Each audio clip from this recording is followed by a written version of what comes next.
بحر عرب اور بحر احمر کے درمیان عرب کے جنوب و شمال میں دونوں جانب یعنی عمان، حضر موت، بحرین اور مغربی یمن تک ایک وسیع صحرا ہے جسے صحرائے الحقاف کے نام سے یاد کیا جاتا ہے۔ نیز اسے صحرائے اعظم الدنیا اور ربیع الخالی بھی کہتے ہیں۔ الحقاف حقف کی جمع ہے جس کے لغوی معنی ریت کے بلند بالا اور وسیع و عریض ٹیلے کے ہیں۔ اس لقدق بیاباں صحرا میں سفر کرنا تو دور کی بات ہے، اس کے اندر قدم رکھنے کا بھی تصور نہیں کیا جا سکتا کہ موت کی اس وحشتناک وادی کی جانب رخ کرنا خودکشی کے مترادف ہے۔ یہی وجہ ہے کہ مقامی بدوؤں سے لے کر مہم جو سیاحوں تک کوئی اس صحرا کے قریب جانا پسند نہیں کرتا۔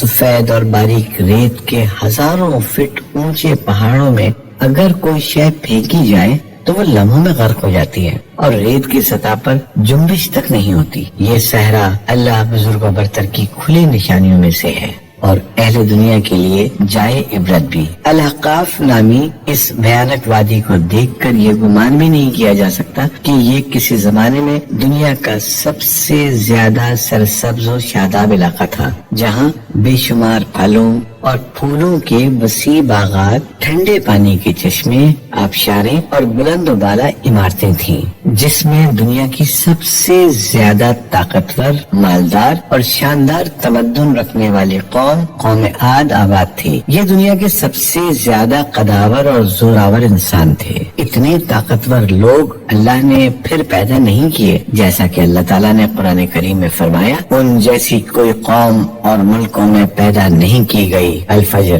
آیت نمبر 8۔ حضر موت اور نجران کے درمیانی علاقے الحقاف میں قوم عاد کے، جسے قوم ارم بھی کہا جاتا ہے، 13 قبائل آباد تھے۔ قوم عاد کے الحقاف میں رہنے سے متعلق قرآن کریم میں اللہ تعالیٰ سورہ احقاف آیت 21 میں فرمایا، ہود کو یاد کرو جبکہ اس نے اپنی قوم کو احقاف میں ڈرایا۔ علامہ جلال الدین سیوطی رحمۃ اللہ علیہ اپنی تفسیر در منشور میں تحریر فرماتے ہیں، قوم عاد نہایت زوراور اور بہادر قوم تھی۔ یہ بت پرست تھے۔ ان کے 2 بتوں کے نام حمود اور حب بیان کیے گئے ہیں۔ ابن کثیر رحمۃ اللہ علیہ نے اپنی تفسیر میں تیسرے بت کا نام سمد بیان کیا ہے۔ طوفان نوح علیہ السلام کے بعد قوم عاد ہی وہ قوم تھی جو سب سے پہلے کفر و شرک میں مبتلا ہو کر بتوں کی پجاری بنی۔ انہیں اپنے پتھروں کے خداؤں پر بڑا گھمنڈ تھا۔ ان کی معاشی حالت تو بہت عمدہ تھی، لیکن جہالت، گمراہی،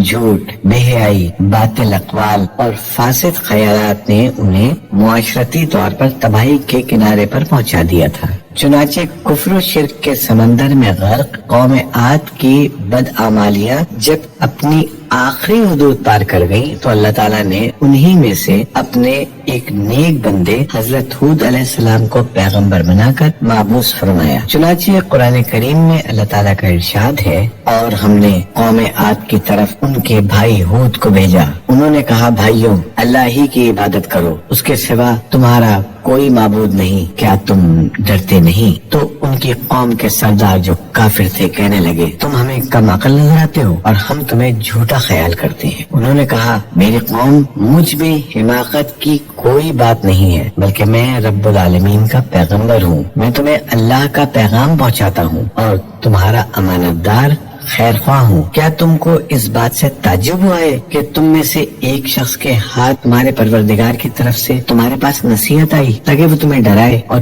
یاد تو کرو جب اس نے تم کو قوم نوح کے بعد سردار بنایا اور ڈیل ڈول میں تم کو پھیلاؤ زیادہ دیا، بس اللہ کی نعمتوں کو یاد کرو تاکہ نجات حاصل کرو۔ وہ کہنے لگے، کیا تم ہمارے پاس اس لیے آئے ہو کہ ہم صرف ایک اللہ ہی کی عبادت کریں اور جن کو ہمارے باپ دادا پوچھتے چلے آئے ہیں ان کو چھوڑ دیں؟ بس اگر تم سچے ہو تو ہم کو جس عذاب کی دھمکی دیتے ہو اس کو ہمارے پاس لے آؤ۔ ہود علیہ السلام نے کہا، تمہارے پروردگار کی طرف سے تم پر عذاب اور غضب کا نازل ہونا مقرر ہو چکا ہے۔ کیا تم مجھ سے ایسے ناموں کے بارے میں جھگڑتے ہو جو تم نے اور تمہارے باپ دادا نے اپنی طرف سے رکھ لیے ہیں جن کی اللہ نے کوئی سند نازل نہیں کی، تو تم بھی انتظار کرو، میں بھی تمہارے ساتھ انتظار کرتا ہوں۔ پھر ہم نے ہود کو اور جو لوگ ان کے ساتھ تھے ان کو نجات بخشی، اور جنہوں نے ہماری آیات کو جھٹلایا تھا ان کی جڑ کاٹ دی، اور وہ ایمان لانے والے تھے ہی نہیں۔ الاعراف آیت نمبر 65 تا 72۔ حضرت ہود علیہ السلام ایک طویل عرصے تک اپنی قوم کو واعظ و نصیحت کرتے رہے۔ کبھی وہ انہیں اللہ کی طرف سے عطا کردہ نعمتوں کی یاد دلاتے تو کبھی عذاب الہی سے ڈراتے، لیکن وہ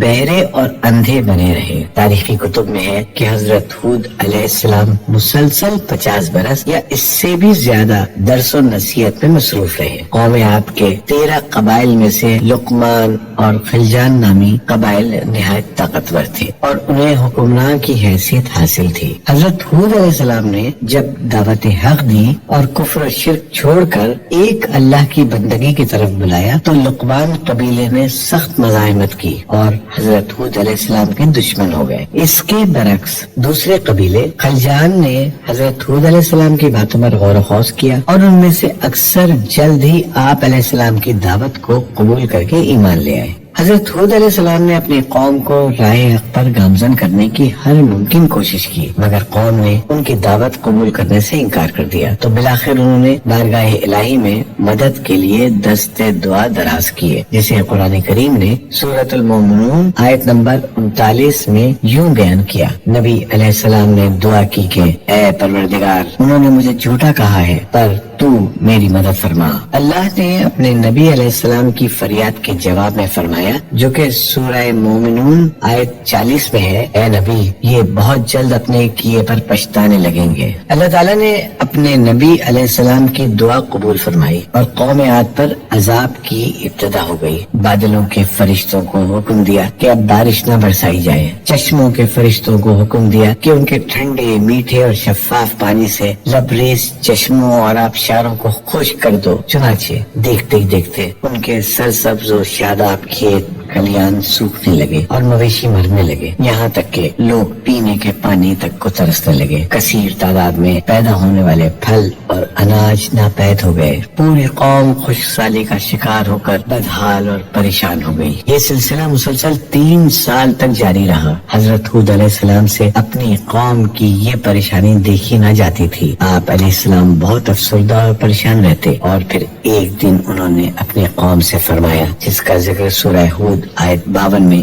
اس طرح آتا ہے، اے میری قوم کے لوگوں، تم اپنے پالنے والے سے بخشش مانگو، اس کے آگے توبہ و استغفار کرو، تم پر آسمان سے موسلادھار مے برسائے گا اور تمہاری طاقت و قوت میں اضافہ فرمائے گا، اور دیکھو گناہگار بن کر روگردانی نہ کرو۔ قرآن کریم اور احادیث مبارکہ میں توبہ و استغفار کے بڑے فوائد بیان فرمائے گئے ہیں۔ ابن ماجہ اور ابو داؤد میں حدیث مبارکہ ہے کہ جو پابندی سے استغفار کرتا ہے، اللہ تعالیٰ اس کے لیے ہر فکر سے کشادگی اور ہر تنگی سے راستہ بنا دیتا ہے، اور اسے ایسی جگہ سے روزی دیتا ہے جو اس کے وہم و گمان میں بھی نہیں ہوتی۔ بہرحال حضرت ہود علیہ السلام کے لاکھ سمجھانے کے باوجود اس قوم پر کوئی اثر نہ ہوا، بلکہ نہایت ڈٹائی کا مظاہرہ کرتے ہوئے کہنے لگے کہ ہم محض تیرے کہنے پر اپنے آبا و اجداد اور اپنے ان معبودوں کو کیوں چھوڑ دیں۔ قرآن کریم نے سورہ الہود میں اسے یوں بیان فرمایا ہے، اے ہود، تم ہمارے پاس کوئی دلیل تو لائی نہیں، اور ہم صرف تمہارے کہنے سے نہ اپنے معبودوں کو چھوڑنے والے ہیں اور نہ تم پر ایمان لانے والے، بلکہ ہم تو یہ سمجھتے ہیں کہ ہمارے کسی معبود نے تمہیں آصف زدہ دیوانہ کر دیا ہے۔ قوم عاد کے سردار حجاز مقدس میں عذاب الہی کے ابتدائی مراحل ہی میں خشک سالی نے قوم عاد کی حالت ابتر کر دی، چنانچہ ان کے سرداروں اور دانشوروں نے اس سے نجات پانے کے لیے مختلف تدابیر پر غور و خوض شروع کر دیا۔ یہ بات بڑی حیران کن ہے کہ پچھلی قوموں کو جب کبھی کوئی مشکل آ گھیرتی تو وہ اس سے نجات کے لیے حجاز مقدس کا سفر کرتے اور بیت اللہ شریف میں جا کر اللہ کے آگے آوازاری کرتے، یعنی یعنی کافر قوتیں بھی اس حقیقت کو تسلیم کرتی تھیں کہ اس ارض و سما میں ایک لافانی قوت موجود ہے، لیکن اس کے باوجود جب نبی علیہ السلام اور رسول علیہ السلام یہ بات کہتے تو ان کی عقل پر پردہ پڑ جاتا۔ قوم عاد کے سرداروں نے بھی یہی فیصلہ کیا کہ قوم کے سرکردہ افراد بیت اللہ شریف جا کر اندیکھے خدا کے سامنے فریاد کریں۔ چنانچہ مختلف قبائل کے سرداروں اور دیگر اہم افراد پر مشتمل 70 افراد کا ایک وفد حجاز مقدس روانہ ہوا۔ اس زمانے میں مکہ مکرمہ پر قوم عمالیق کی حکمرانی تھی، جس کا سردار معاویہ بن بکر تھا اور معاویہ کی والدہ قوم عاد سے تعلق رکھتی تھی۔ ویسے بھی معاویہ بن بکر قوم عاد کی شان و شوکت سے بڑا مرود تھا، چنانچہ اس نے وفد کی بڑی خاطر مدارات کی اور اسے بڑے عزت و احترام سے اپنے یہاں ٹھہرایا۔ تبری کی روایت ہے کہ اس وفد میں 2 افراد مرشد بن سعد اور لقمان بن لقیم صاحب ایمان اور حضرت ہود کے پیروکار تھے۔ غالباً ان کا تعلق قبیلہ خلجان سے ہوگا۔ ان دونوں کے علاوہ باقی سب کافر اور بت پرست تھے۔ معاویہ نے ان کے اعزاز میں رقص و سرور کی محافل کا اہتمام کیا اور تقریباً 1 ماہ تک یہ لوگ اپنے آنے کا مقصد فراموش کر کے عیش و عشرت اور شراب و شباب کی محافل میں مدہوش رہے۔ جب ان کا قیام طویل ہو گیا تو معاویہ بن بکر کو ان کے واپس جانے کی فکر لاحق ہوئی۔ کافی سوچ بچار کے بعد اس کے ناچنے گانے والیوں کے ذریعے چند اشعار کی صورت میں انہیں ان کے آنے کے مقصد کی یاد دہانی کروائی، جس پر وفد کو ہوش آیا۔ تاریخی کتب میں درج ہے کہ اس موقع پر وفد میں شامل مرشد اور لقمان نے ایک بار پھر انہیں سمجھانے کی کوشش کی کہ جو کچھ حضرت ہود علیہ السلام کہتے ہیں اس پر ایمان لے آؤ، لیکن وہ نہ مانے۔ وفد بیت اللہ شریف گیا اور بارش کی دعائیں مانگنی شروع کی۔ ابھی تھوڑی ہی دیر گزری تھی کہ اللہ تعالیٰ نے آسمان پر 3 رنگوں کے بادل بھیج دیے، جن میں ایک سفید تھا، دوسرا سیاہ اور تیسرا سرخ۔ اس کے ساتھ ہی آسمانوں سے ندائے غیب آئی، اپنے اور اپنی قوم کے لیے ان تینوں میں سے کسی ایک کو پسند کر لو۔ چنانچہ وفد نے سوچ بچار کے بعد سیاہ بادل کو اپنے لیے پسند کر لیا، جس کے ساتھ ہی سرخ اور سفید ٹکڑے آسمان سے غائب ہو گئے اور ابر سیاہ آہستہ آہستہ آسمان پر چھانے لگا۔ وہ لوگ اپنی دعا کی قبولیت پر بڑے خوش تھے اور سمجھتے تھے کہ اب خشک سالی ختم ہو جائے گی۔ چنانچہ پوری قوم نے خوشیاں منانی شروع کر دی، لیکن حضرت ہود علیہ السلام سمجھ گئے تھے کہ یہ عذاب الہی ہے، لہٰذا انہوں نے ایک بار پھر اپنے قوم کو مخاطب کرتے ہوئے فرمایا، اے میری قوم، یہ اللہ کا عذاب ہے جو تم پر نازل ہوا چاہتا ہے۔ پھر انہوں نے اللہ تعالیٰ کا فرمان انہیں سنایا جو سورہ الاحقاف آیت 24 میں ہے، نہیں بلکہ دراصل یہ ابر وہ عذاب ہے جس کی تم جلدی کر رہے تھے، یہ ہوا کا طوفان ہے جس میں دردناک عذاب چلا آ رہا ہے جو اپنے رب کے حکم سے ہر چیز تباہ کر ڈالے گا۔ حدیث شریف میں آتا ہے کہ اماں عائشہ صدیقہ رضی اللہ تعالیٰ عنہا نے حضور نبی کریم صلی اللہ علیہ وسلم سے پوچھا، یا رسول اللہ صلی اللہ علیہ وسلم، لوگ تو بادل دیکھ کر خوش ہوتے ہیں کہ اب بارش ہوگی، لیکن آپ صلی اللہ علیہ وسلم کے چہرے پر اس کے برعکس تشویش کے آثار نظر آتے ہیں۔ آپ صلی اللہ علیہ وسلم نے فرمایا، عائشہ، اس بات کی کیا ضمانت ہے کہ اس بادل میں عذاب نہیں ہوگا؟ جب ایک اور قوم ہوا کے عذاب سے ہلاک کر دی گئی، اس قوم نے بھی بادل دیکھ کر کہا تھا، یہ بادل ہے جو ہم پر بارش برسائے گا۔ بخاری۔ حضرت عائشہ رضی اللہ تعالیٰ عنہ فرماتی ہیں کہ جب تیز ہوا چلتی تو نبی کریم صلی اللہ علیہ وسلم یہ دعا مانگتے، اے اللہ، میں تجھ سے اس کی خیر کا طالب ہوں اور جو اس میں ہے اس کی خیر کا، اور جو تو نے اس میں شر رکھا ہے تو اس سے اور اس کے شر سے میں آپ کی پناہ مانگتا ہوں۔ صحیح مسلم۔ حضرت عائشہ رضی اللہ تعالیٰ عنہ فرماتی ہیں کہ جب آسمان پر بادل چھا جاتے تو حضور اکرم صلی اللہ علیہ وسلم کے چہرے کا رنگ متغیر ہو جاتا، آپ صلی اللہ علیہ وسلم پر خوف کی سی کیفیت طاری ہو جاتی جس سے آپ صلی اللہ علیہ وسلم بے چین ہو جاتے، کبھی باہر نکلتے، کبھی اندر داخل ہوتے، کبھی آگے ہوتے، کبھی پیچھے، پھر جب بارش برستے تو پھر خوشی طاری ہو جاتی تھی۔ حضرت عائشہ فرماتی ہیں کہ یہ کیفیت دیکھ کر میں نے خدمت اقدس میں سوال کیا تو آپ صلی اللہ علیہ وسلم نے فرمایا، اے عائشہ، کہیں ایسا نہ ہو جائے جو قوم عاد نے کہا تھا۔ پھر اس آیت کی تلاوت فرمائی، جب